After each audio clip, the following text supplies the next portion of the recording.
Detroit. Detroit is different. Detroit is different. Detroit is different. Detroit is different. Detroit is different. Detroit. Welcome back to the Detroit is Different podcast studios. And I am in studio with a guest that definitely follows Detroit is Different and someone that was like, yo, I want to get in the mix and talk about some of the things that I'm working on from a different sense of culture, stretching from Detroit to Highland Park in a whole different lens.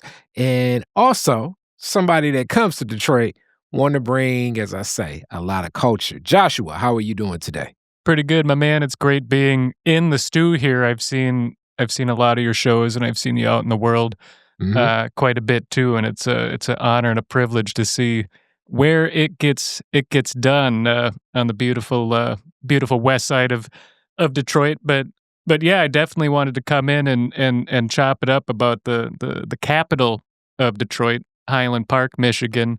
Okay, because when I came back to town in 2022, I was making a living driving Lyft, and 99 out of 100 people could trace themselves back to Highland Park. Like I'd be. So wait, before we get into all of that, I want to uplift.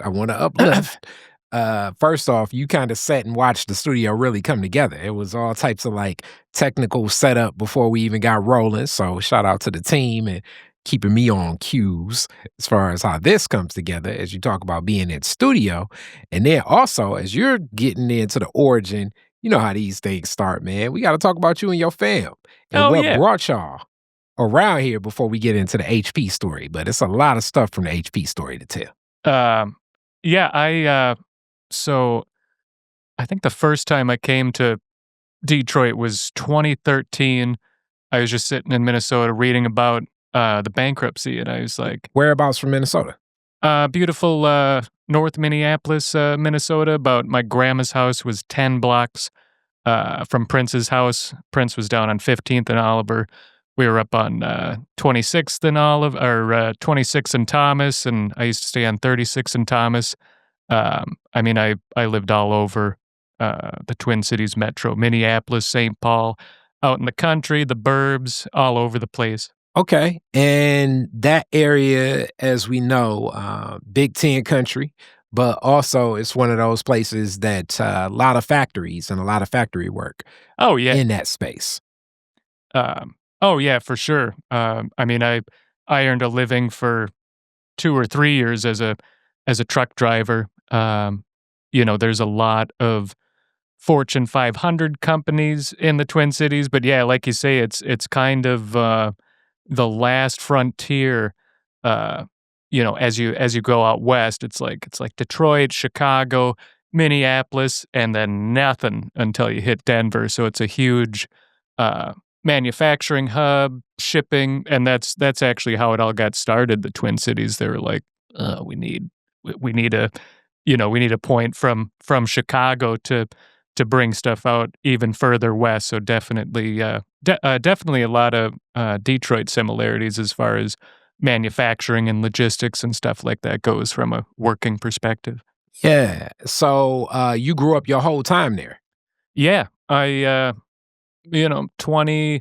23, 24 years in Minnesota. And like I say, I came out to Detroit in 2013 and fell in love right away. And I was like, how do I get out here? And finished my associate's degree in the Twin Cities, and then came to Wayne State University. That would have been January 2018. I came out this way.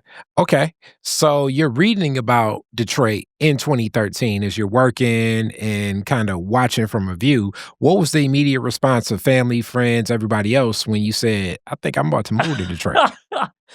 Everybody thought I was nuts. They were like, it's just kind of, Minnesota is just so geographically isolated from the rest of the country. Hmm. Nobody was even thinking about Detroit. I'd be like, yeah, I'm thinking about going to Detroit. And they're like, why? Hmm. What's there? And I'd go down my list, Motown Records, and ABC is from here, Aretha Franklin, one of my heroes, and why I went to Wayne State, John Conyers Jr. I'd go down this list and they'd be like, yeah, whatever. Mm. And it was just always um, nobody really understood or appreciated what I saw. There was a good friend of mine, good old Adri Coda. He came out the first time, June 2013, and we made a couple other trips together. And he always got it because he came here. This is a Mhm. place you can't read about. Um, as much has been written and discussed about Detroit. At the end of the day, I could honestly care less about the history. The reason that I love this place so much is very much so the present. I mean, the work that people do on a daily basis is so inspiring to me, whether it be art or music or poetry or just community building, activism, just watching it all happen in real time is super inspiring to me. Okay, so in that same space, it was coming here where you saw a lot more active presence of culture and community. What do you think you weren't seeing there? Because I believe, especially in 2020, the whole world was looking at what was happening in Minneapolis just due to what happened to George Floyd Oh, yeah. and the way community surrounded around that. What do you think has been the difference for you, at least, between the people here, community, culture, creativity versus there? Well, I'd say so. I was back in Minnesota when that happened, and so I watched it all play out, Mhm. and literally, I mean, it was one of those historical moments when you knew that things would never be the same again. Like, um, I was living in St. Paul at the time, so kind of removed from where it happened, but I just knew, and the Minneapolis Police Department is notoriously one of the most racist, bigoted departments in the country. So it wasn't like a whoa, what's happening? It was like they took it to this level and killed another person, and so watching the whole metropolitan area, um, it was like a flashpoint moment, like all the things that people would discuss amongst themselves, like, "Hey, this is a problem," behind closed doors was finally coming outside and to the forefront, and so, um, I would say that is, Minnesota and Minneapolis's biggest detriment is that, a crisis needs to happen for, um any sense of community. Like it's a super Scandinavian culture, closed, tight knit. Um, if you're, um, it's hard to describe because I mean, in Detroit, you can show up on somebody's doorstep at 10:30 p.m. and say, "Hey, man, can I look at half a dozen eggs?" And it's like, "Well, yeah, it's a little late, but okay." I mean, if you did that in Minneapolis, they'd call the cops on you. There's just not that. Um, I've always seen as Detroiters just perpetually building each other up, Mm. not having to wait until, like I say, a crisis or an emergency to improve the world around them. But yeah, it was really um, striking and troubling, living through the George Floyd situation because all of my um, all of my stomping grounds and my neighborhoods, the north side of Minneapolis, the south side of Minneapolis, St. Paul, overnight they were different and in perpetuity. I mean, these are all working class or working poor neighborhoods that got impacted by whatever you want to call it, the burning, the looting, the rioting, the uprise, and every commercial corridor, from my childhood and my young adulthood. I just over a couple days, I watched them all not disappear, but just so many black-owned businesses and minority-owned businesses unfortunately got destroyed over Mm. that week or so. And I mean, I just watched the gentrification meter, just speed up like crazy. Like I say, like South Minneapolis is this beautiful melting pot of Native American, Somali, black, white. It's every just about every race in Minneapolis represented. It's like a 50 block long main street, but watching all these old time businesses either shut down or get destroyed, and then watching, you know, 7, 8, 9, 10 story condo buildings go up, apartments, renting for $1,500 a month, in these working class communities. Like I say, it was really really troubling, and just um, watching something disappear that you can't get back. Like that's Mm. it's I rarely go back now. I was back for Thanksgiving last year, and I'm actually seeing my beautiful cousin get her master's in social work next weekend. But it's just not it's not the same, Mm. and honestly, I haven't really given it much thought, but um, you know, I think I just said it all by um, seeing something disappear that you can't get back. Like it sucks. So, in that same framework, a lot of people here in Detroit have felt that in waves. And you opened up even speaking a lot about Highland Park, which has completely felt that in waves. I don't know if people frame this the right way, but that's where the Model T Ford plant was originally. I mean, it's a placard there. And many of the cities of Detroit are so designed and set up for working in these factories. So the homes, places of worship, the stores, it's set up to get a person back into that industry, whether that be working directly for, at a time, the big four manufacturer or a supplier for the big four manufacturer. This is one of those for show blue collar cities. And that's what kind of ties even like a Minneapolis, Chicago, or St. Louis, Big Ten country, as I call it, as in Big Ten, the college sports conference. So Wisconsin, Michigan, Ohio, Pennsylvania, Minnesota, Indiana, like that Rust Belt of America, as they would say. And you choose to head into one of these spaces even further in that grit. And I know your family's like, why go there? Because we often think that people will go to LA, New York, Miami, places like that, or even like being from Minnesota, Chicago. But you came here. I came here, and it's funny because I've always, not always, but I was just thinking about it the other day. I was like, I don't know the last time I've been to Chicago.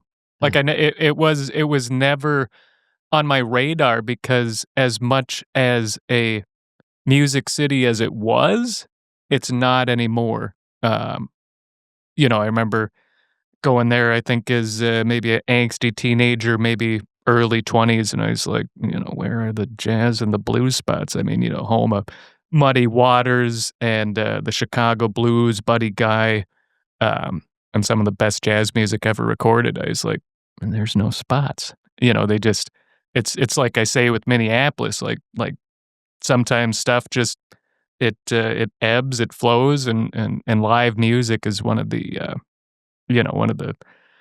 toughest industries, there is, and Detroit has so many great, institutions. Like you've got Baker's and Aretha's Jazz Cafe. Um, on occasion, you'll see a live band at Nandi's Knowledge Cafe. I've seen so much amazing live music in Detroit, and sometimes you don't even expect it. You'll just be at a block party or a community event of some sort, and it'll just be a living legend, like somebody like just say like a drummer from Motown or a bass player that backed up like the Clark sisters or something. Like you'll Mhm. just be on the west side somewhere, and they're like, "Oh no," and just somebody you've listened to your whole life. You're like, "Wow, they're right there," and that's such a Detroit phenomenon. It definitely is very signature in Detroit, as many people rest in peace, like, so many people have those stories with Ron Banks and many other legends, my godmother, Orthea Barnes, and then her brother, JJ, shout out to Butch Smalls, he's gonna be doing something with us, in Highland Park, block party coming up for Solidarity, and as that kind of frames things, so it was a lot of culture that brought you here, and you speak to some of the community more so keeping you here. What are some of the things that you touch into and are doing? You mentioned Wayne State. Um, what was that experience like coming? Wayne State was terrible. I Mm, I don't know. I don't know what I did to deserve it, but it was paperwork issues, it was financial aid issues, and so it took me 5 years to get my associate's, degree because I was a drunk at the time, and I finally sobered up and, knocked it out, and I was like, "Yeah, alright, let's do university now." And, so when I moved here full time, I moved to, Hamtramck, which is, uh, the world in 2 square miles, no joke. mhm.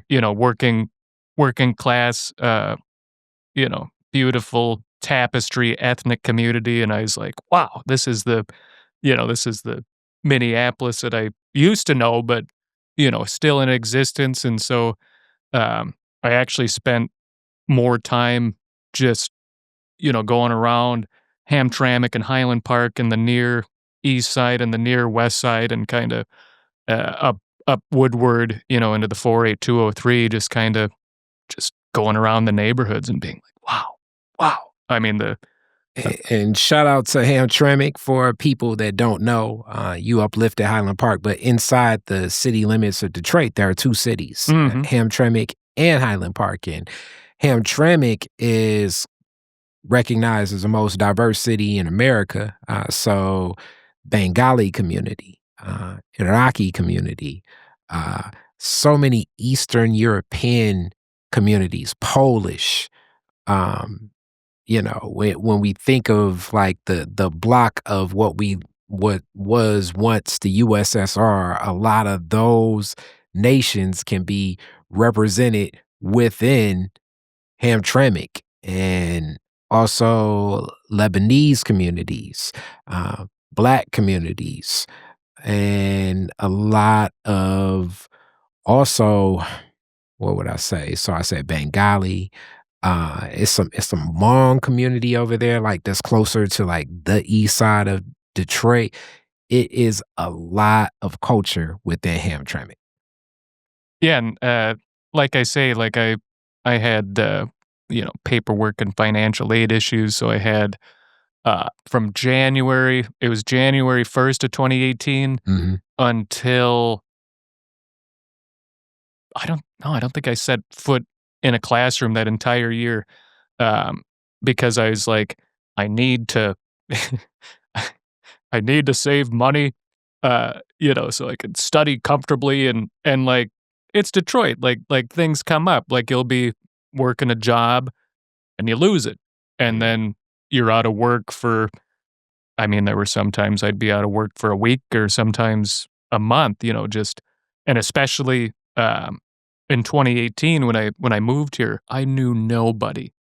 Like, I knew one guy, he worked the front desk at MoCad, Mm. and and that was it, and I just kinda, just kind of found where I was, you know, celebrated, welcomed, tolerated, whatever. I just kind of moved all around downtown, midtown. Like I say, kind of a small um, concentric circle when you get down to it with how big Detroit is. But so yeah, 2018, I took uh, maybe 10, 12 online classes, and then I finally started in 2019. And but no, what I learned the most about going to a university, and I also studied at the University of Minnesota, dropped out of both of them proudly, but what I learned the most about the university experience was the world around me, outside of the classroom. Like I just um, I'd always been kind of freewheeling and adventurous, but at the same time, you kinda, you get caught in habits and ruts and, like, "Oh, this is what I do on Mondays, this is what I do on Tuesdays." But when I came out here to Wayne State, I mean, I just like I say, I knew absolutely nobody, so I would Mm. and I didn't have a car at the time, so I'd just get on my little fixed speed bike and, like I say, I'm a history nerd, so I'll never forget biking over to Fenkelon, Wyoming, to the old Nation of Islam, mosque, Mm. and they're like, "How you doing?" I was like, "Pretty good." Mhm. And they're like, "What are you doing?" And I was like, "Just always wanted to see it." They're like, "Welcome, my man, salam alaikum, check the place out." I was like, "Cool." I mean, um, just taking it all in because, just so many amazing human beings outside of music. I've been talking about music, quite a bit, but politicians and faith leaders, just like seeing the places that they came from still in operation, like the Shrine of the Black Madonna here on the west side. They're still at it after 60, 70 years. So you uplifted a couple different things, and I definitely want to come back. We're gonna put a pin in Nation of Islam for a couple of reasons, obviously. But you talked about Congressman Conyers and following him. When were you introduced to congressmen? Because young people and congressmen, you know what I'm saying? Especially like being from Minnesota, people sometimes know they're congressmen, but it's not a lot of people that say to themselves like, that are kids and saying, okay, Sheila Jackson Lee or rest in peace or something like that. What was the connection to Congressman Conyers as a kid? How did you even get introduced to that? Um, yeah, so I was fortunate enough when I was in Minnesota. I volunteered a lot of my time to this project called the East Side Freedom Library. A McAllister College professor bought. It was formerly a St. Paul Public Library, so he bought. I don't know how he did it, but he bought the library and Mhm. and turned it into a library of working class history, women's history, Black history, Hmong American history, and literally refilled the empty library with his own books, with professors' books, and so I'd record podcasts for them and produce them and do events, and then of course I was in a smoking library, so I just look around and read up on history and primarily Black American history and women's history and um, so but but how I got uh, introduced to Conyers was just kind of a weird uh, nerdy music rabbit hole where it was like, oh, Gil Scott Heron, okay, he's got this song called Washington D.C. And then, oh, Stevie Wonder, Happy Birthday. How did Happy Birthday come about? Oh, John Conyers Jr. Who is this? Oh, he was pushing for Martin Luther King Jr. Day to be a federal holiday, and then I found out, um, about his introduction of HR 40, the bill to study reparations, and I was like, "Whoa." Okay. All right. So interesting piece for that whole concept of that library. Who was the gentleman in Minnesota? Do you remember him? Peter Ratcliffe. What a man. He was from Pittsburgh, Pennsylvania, and just ended up in the Twin Cities. And like I say, there must be.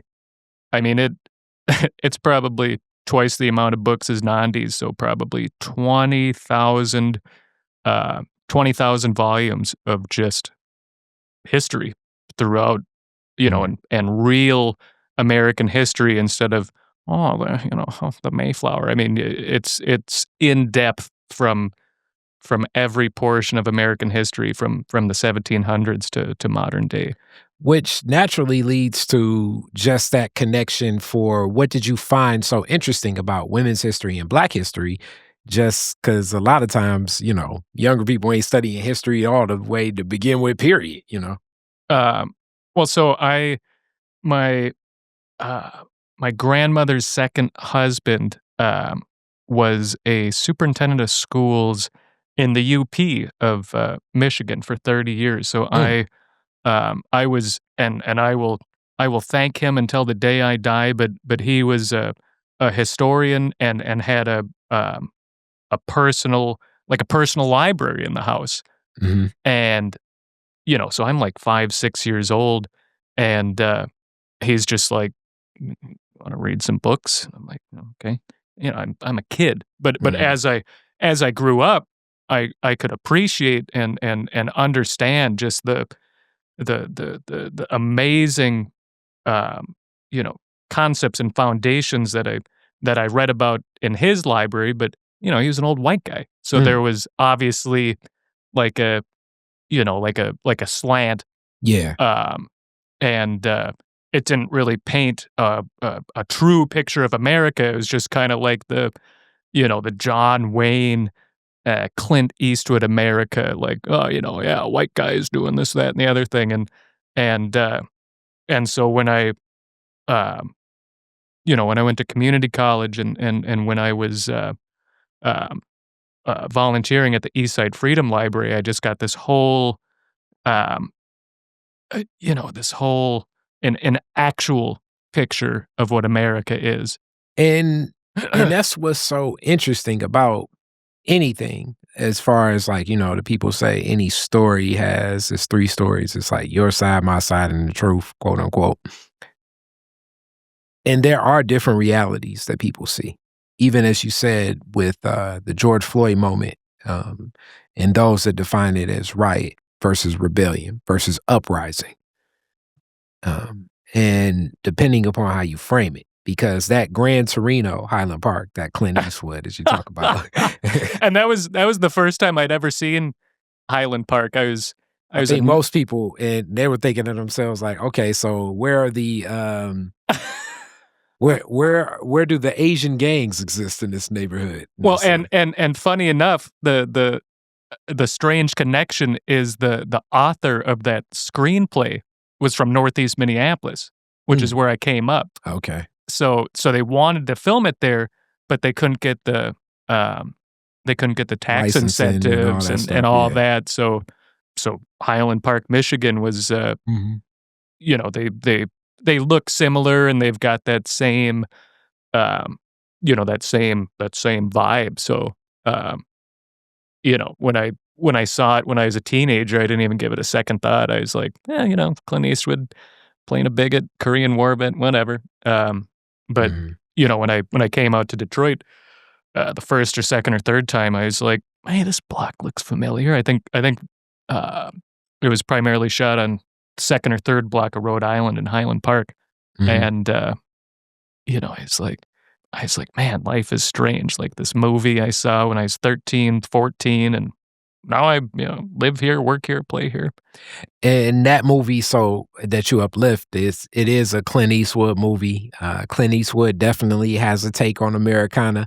I consider him more like a modern day John Wayne, which I'm sure he would love that as well. Um, and part of the American fabric in the grand scheme of things when we think of Hollywood for many of the, from Dirty Harry to Oh yeah, a lot of the works of the Clint good, the Eastwood over bad, the time. ugly. Yeah, yeah, and even carrying over to the works today, but definitely that arc of, bootstrap theory of what America is, and that story of Gran Torino, I can't think of it better. A Korean War veteran in a community dealing with Koreans of today. It's definitely an arc of a story to be told that now that I know that it was originally supposed to be set in Minnesota, it makes a lot more sense. Well, it's just I love and I hate that movie because it's like I say with my grandma's husband, like he was glamorizing and perpetuating an America that doesn't exist anymore. And I would say that it all depends on like the lens in which you see it. Um, the lens in which you see it, and also at that cost, and more so the interconnectedness, because that's the disconnect that I think many people have. For America to receive some of that land of milk and honey, it's taking the milk and honey from other places. And the people that it impacts to get the honey and the milk and their qualities of life are, dealing with some very tragic realities that oftentimes are framed in they could have been smarter, they could have worked harder, and they could have changed their reality, but That's it's just just not not the truth. that's just not how it is. And as you're so now connecting and learning more about that Black experience in America and women's experience in America, how is that framing how you're thinking about your role in America? Um, Excellent question, my man. So the last the last 7, 8 years, I've been working on and off at Nandi's Knowledge Cafe, which is a cultural institution right up the street, Hamilton and Oakman, 71 Oakman.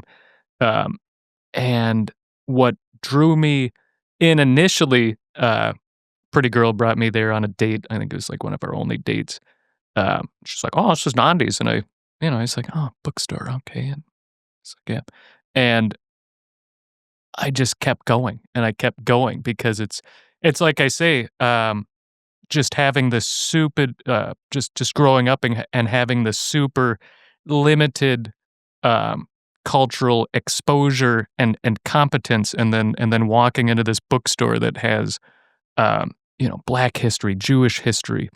I mean, I can go down the laundry list of all of the topics up on the shelves, but I'd initially, I was just so blown away. I'd probably be there 4 or 5 times, a week, especially in the summertime, just sitting out on the patio. "Oh, just grab this book here and grab another book here." And, um, it just, ah, it completely changed walking into her bookstore completely changed the fabric of who I am as a person because, growing up, I grew up just kinda working class, Polish Catholic, you know, Wednesday Bible study, Sunday school, um, just seeing or not really seeing or appreciating that there was a world outside of, white America, even if, let's say, um, my childhood in a more working class neighborhood or my grandma's neighborhood growing up or, uh, being out in the suburbs or the exurbs and the white picket fence, like, it was just like, well, this is just the way things are, and, I never really felt a need to, um, you know, see the world around me or change it or mold it, and so when I started going in there and believe me, it's more than the books on the shelves, all these elders, we're talking 5, 6, 7, 8 years ago before COVID, all these elders would come in Yeah, and tell their stories, and I'd be sitting there and I'd be like, "Oh, they lived that." Like that's deep. like you you read it in a book and you're like, man, fire hoses, that sucks. And then you have somebody come up to you, shake your hand, and they're like, yeah, I was down in Alabama, Mississippi, 1963, and they put the fire hoses on me. It's like, what? And uplifting Nandi, thank you so much for that. Nandi's definitely one of those people I need to get in studio. Been too long for her not being here, and I really respect what she's doing with Nandi's Knowledge Cafe and being a woman in entrepreneurship for so long, anchoring and moving locations, providing opportunities for her sons to be in business and doing it the staunch entrepreneurial way. That's one of those things, keeping those doors open, as we know. I've uplifted this before. The goal and the success of being in business is staying in business, and a lot of people don't. And the way that Nandi's Knowledge Cafe has functioned with that self-determination that Kuji Chakalia speaks volumes about the functionality and the culture there. So, whether that be the comedy, whether that be the poetry, uh, live music and the food, the way it engages with the people. Nandi's for sure one of those old school, I'm going to deliver and connect with the people uh, type of entrepreneurs, and what she's offering with books, what she offers with experience, anchors in community right here in my own neighborhood.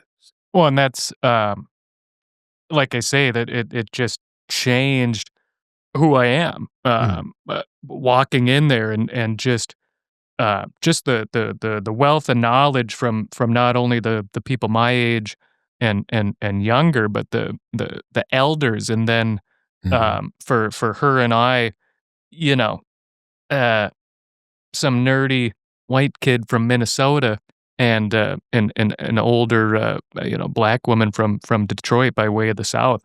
I mean, she's taken me in as a son. I mean, when um, I was engaged for quite some time in Minnesota, and she was my first phone call. I was like, "Oh, mama, what do I do?" And and I'll never forget it. It was first week. It was the 2nd or 3rd of November, 2022, and she was just, shut the fuck up and bring your white ass home. And I was like, yes, ma'am. And mm, she put me up. Didn't mm. didn't ask for anything. Um, I was there for a month. She put me up in an apartment right down the street from her for 6 months, and then uh, I've grown up since then, and I've been, you know, uh, I've been on the Woodward and 7 Mile. I've been on the near west side here, Highland Park. I've lived all over the place, but I wouldn't be sitting here without her. I mean, That's deep. um, didn't even I didn't even have to ask, because it was the choice between go be a human potato, at my dad's house and just, oh, she left me, or you know, come back to Michigan. And I didn't even think twice. I think I hung up the phone with her. I got my red duffel bag, put on some Isaac Hayes. By the time I get to Phoenix, sat there and cried like a baby, and I got in the car, and I I, Wow. I never looked back. Okay. Definitely. Within that scope and what that speaks to in that connection and bond. That's, I guess, what you speak of when you speak about Detroit community. So in these works, in connecting, we definitely got to go Nation of Islam, because Nation of Islam, historically, and I've welcomed on one of the nephews of the Honorable Elijah Muhammad, and definitely have so much reverence and respect for the Nation of Islam. But America and traditional American media's take perspective on the Nation of Islam, I think, is out of context. And this is even within a lot of Black Americans. 100%. What has been what was that journey and understanding of the Nation of Islam that even made for you to say, okay, I want to go to Mosque One that is current? Um, so when I was 13 or 14, somebody gave me a ride to uptown Minneapolis, and in the passenger seat of his dirty car. Like, I bet there was 5, 6 books and like 10 cigarette packs and pop bottles, and there was this duct taped copy of the autobiography of Malcolm X, and I was like, picked it up, and I was like, all right, I'll give this a read. Like I say, I've probably read 5,000 books in my life, so I didn't even give it a second thought. Like I didn't think. I was like, Malcolm X, never heard of him. But I didn't think that it would change, my worldview, because, like I say, like, nerdy white kid, Minnesota, working class Catholic, and then learning about. I think that's what exposed me to just Islam, period. But learning about Islam through a black nationalist lens, I was like, whoa, that's deep. And so when I was 18, and the first time I went to New York City, I wanted to see the Audubon Ballroom where Malcolm X was assassinated, 166th and Broadway, and I saw his mosque there in New York, and then, of course, Detroit is the origin, started in Black Bottom, and then moved to, is it Linwood or Dexter? It's the Linwood Mosque. Well, technically, and shout out Mama Aurora, from Black Bottom, it was another mosque along the way, and we're gonna get that story here as well. So that mosque was closer to, she said, like almost like around the corner from the Serengeti Theater, as it's been moved. So that would be like closer to like East Grand Boulevard, and like some of those like off streets, not far from like the Chroma building. Oh, sure. And then from there, it moves over to Linwood as what we honor as that first mosque. But that Whoa. first iteration of the Nation of Islam, and even to this day, the relationship between the Nation of Islam and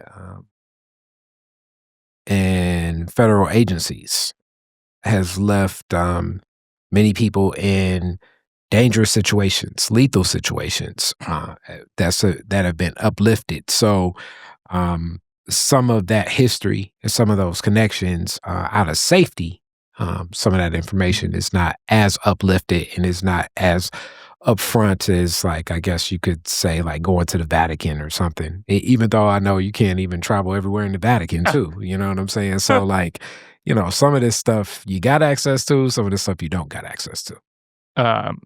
But going back to Nandi's one day, this guy walks in, with the fedora and the trench coat, and I was like, okay, cowboy. And it turned out to be the grandson of Elijah Muhammad. And again, going back to, and I'm sure this happens in other cities, but it seems like such a Detroit phenomenon. Like, just your heroes, or your children of your heroes, or grandchildren, great grandchildren. Like, you'll be reading about them a week, a year before, and then they just walk in, and so I actually. This was years ago now, 5, 6 years ago. I think we met for the first time, and I've spent hundreds of hours driving around Highland Park and the West Side with him, and he told me all about coming up, on the South Side of Chicago. Started the first bakery, the First Nation bakery in the 70s, and going to Grandpa's house was going to, the 49th and Woodlawn Castle with Elijah Muhammad. So just being able to get all of that, that firsthand.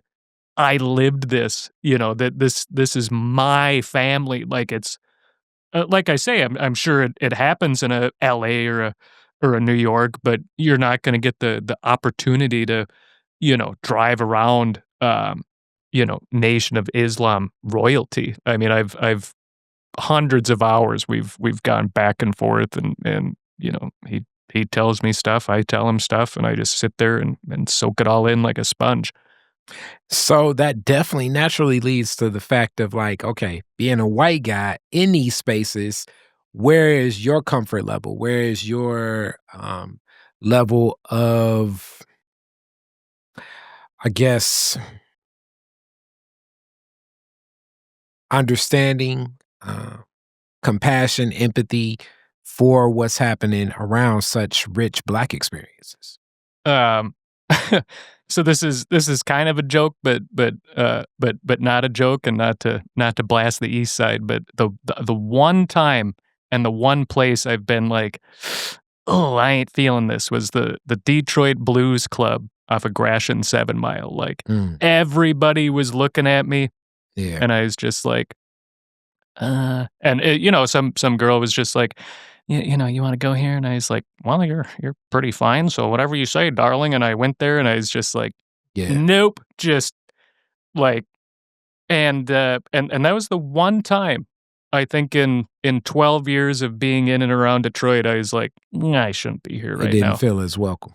Um, but yeah, my comfort level's an 11 out of 10. I've been fortunate enough to be I've been a gospel musician in the city now for almost 2 years. I was a drummer at Nazarene Missionary Baptist Church, and the last 4 or 5 months, I've been the bass player at Reverend Sheffield's church off of Grand River in Wyoming. So, Mm. um, working Nandi's Knowledge Cafe until the wee small hours of the morning. I won't tell you how late we're open, but closing it down, and you know, watching the sun come up, and there's not a place in Detroit I don't feel um, unwelcome or untolerated, or um, just, it doesn't matter where I am. Like I say, I've prayed at mosque number one, and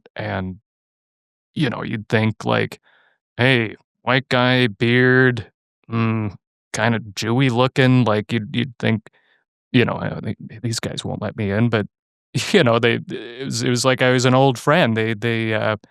Um, I just went to the door and I was like, "Hey, can I come in?" They're like, "Yes," Mm. and they took me on the tour of the museum they have on the ground floor, and then I went up to the second floor where the prayer room is, and I just took it all in, and I was like, again, like it's a Detroit is different. Like I'm sure you might be able to do that in other places in the country, but um, I think that Detroiters instinctively know when, and I can tell when people aren't sincere, when people don't have any weight behind what they're doing, or where they're going. That's very vague. But like I say, I went to an old nation mosque on the old west side here, and they were like, this is a man of God, let him in," like, and gave me the whole tour, and I could probably go there this week and be like, "Hey, how you guys doing?" And they'd remember me. Just um, there's just that kind of uh, that kind of love and respect and dignity in almost all Detroiters, that if you come with a sincere and open heart, you'll be welcome anywhere in the city. Okay.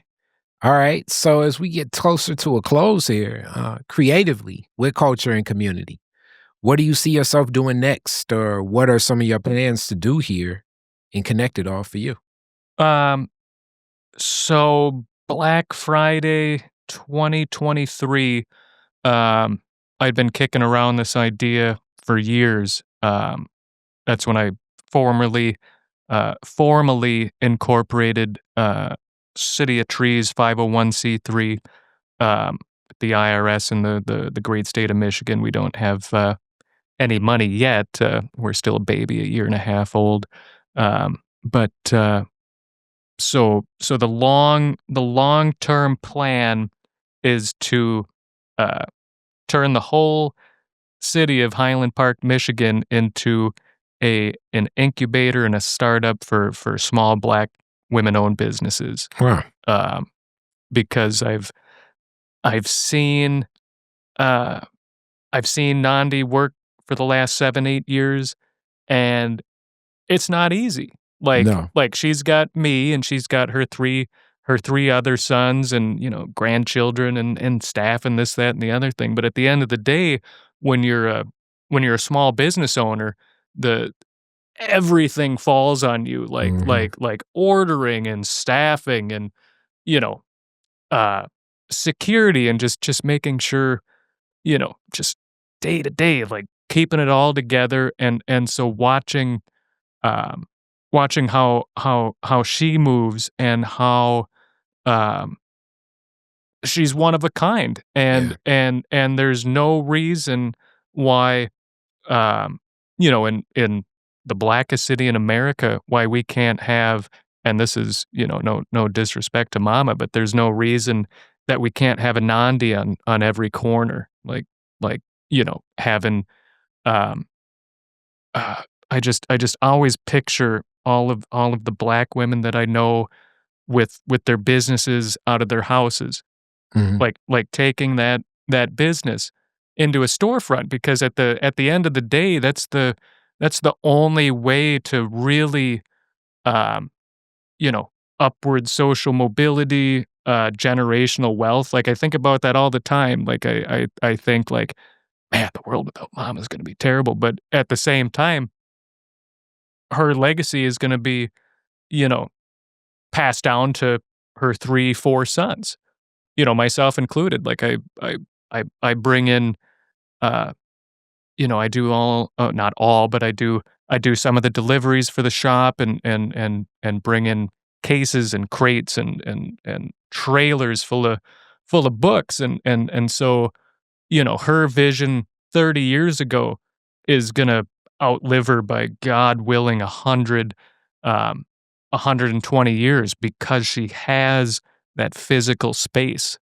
It's bought and paid for. Like, nobody, she doesn't have to kick up rent to anybody, so it's that freedom that allows it to be such a hub of true unity, and self-determination. And so watching that, I've just always pictured, Highland Park, being uh,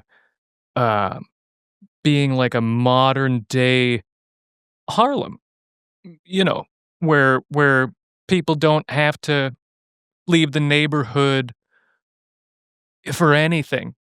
Um, That's so unique. You wrap that with that, because the first time I went to Harlem, and this may have been in '95, I was like, "This feel like a big Highland Park."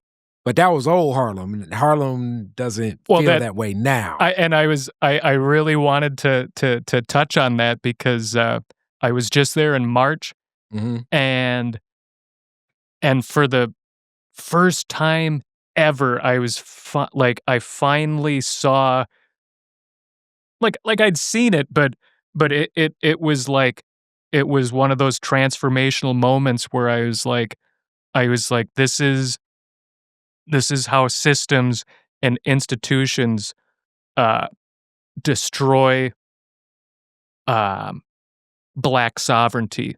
Like I was in Harlem, and it was the grandmas and the grandpas, the 60, 70, 80-year-olds, holding the fabric of the neighborhood together, while all of their children and grandchildren got out of there, because uh, there's really no. Well, I mean, the way the rent's locked in New York, and it Oh, deals with other yeah. challenges, but, a lot of that, and the gentrification that's come there. And when I speak of gentrification, and I uplift this in another interview with Sarah Jane Mark, oftentimes it's looked at like where I think like a you or Sarah may deal with the brunt of it from people. Is systemic racism. So it's not the bike lane or the dog park. It's the fact that we've been living here for years, Forever. decades, and we have not seen the same investment in providing opportunity and sustaining our qualities of life as opposed to attracting another group of people, which makes it seem as though even in our political and business leadership, we're not as desired or beloved as the group of people that ain't even here. So that is essentially the challenge. And it's tough because, the white lady running through the neighborhood or the white guy walking his dog deal with the brunt of like, I hate this gentrification, which is real, but that's like the manifestation of these systems and systemic racism that creates the reality where that happens, where in reality, it's not even their fault as much as it's the systemic conditions that create that. And many of the actors that are more attracted to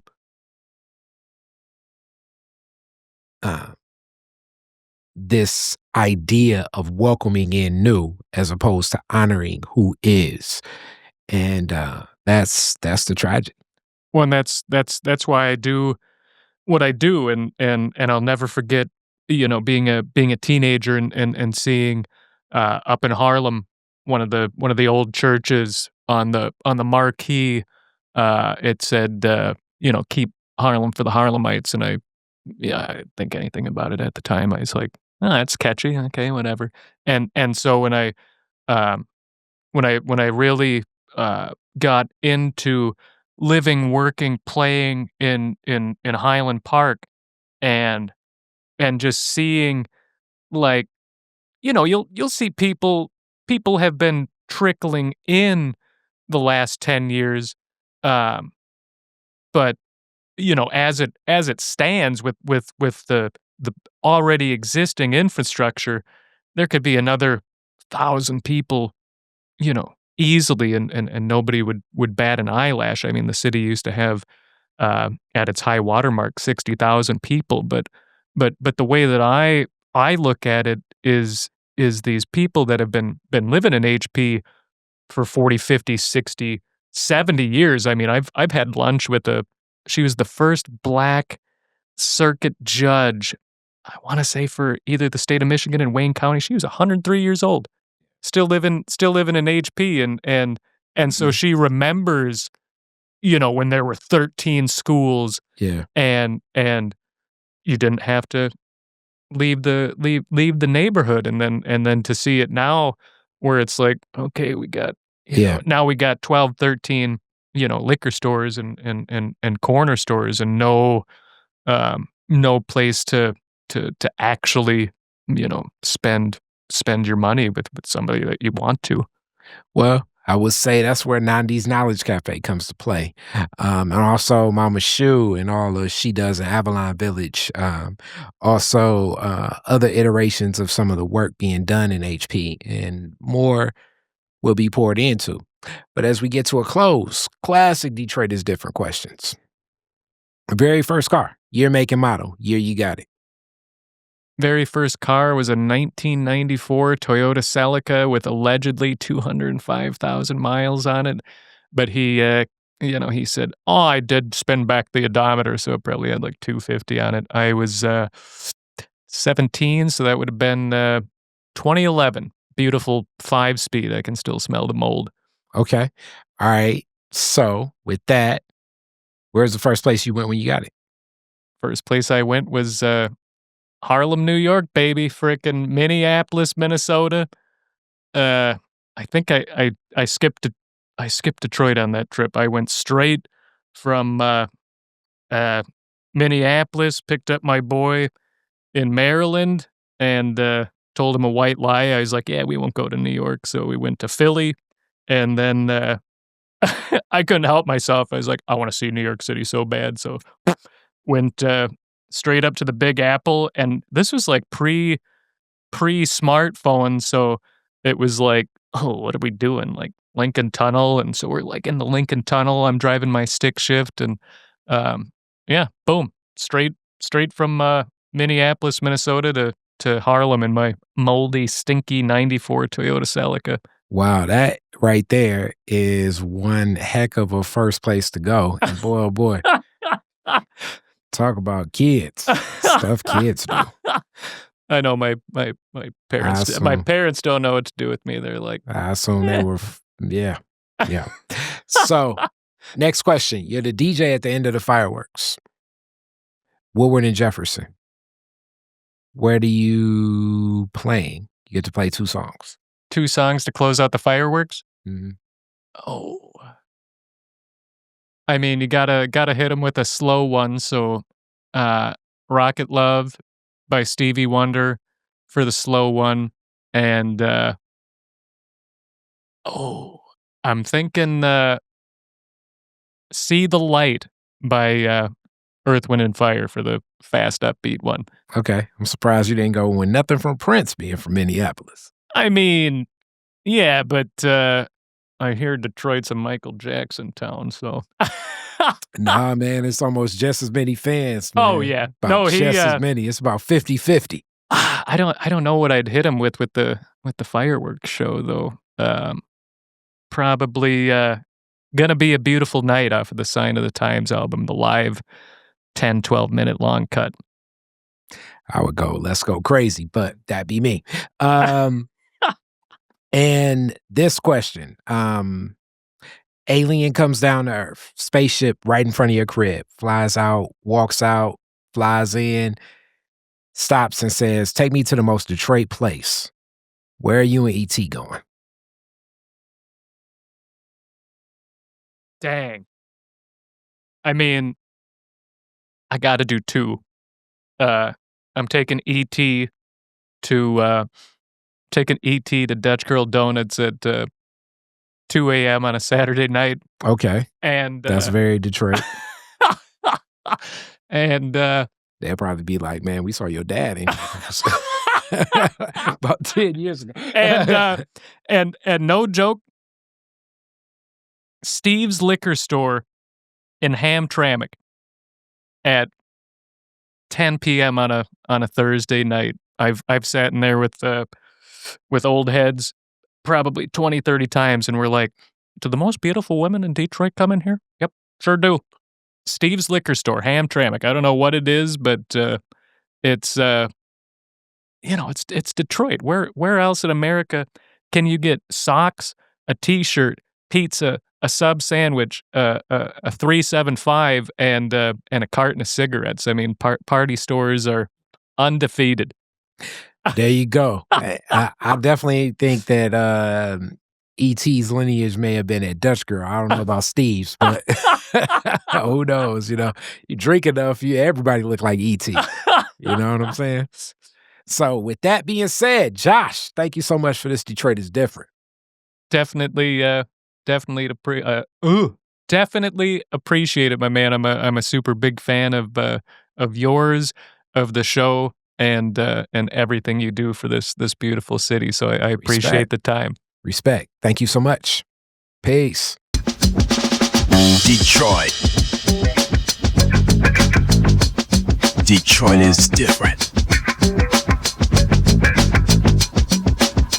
Detroit is different.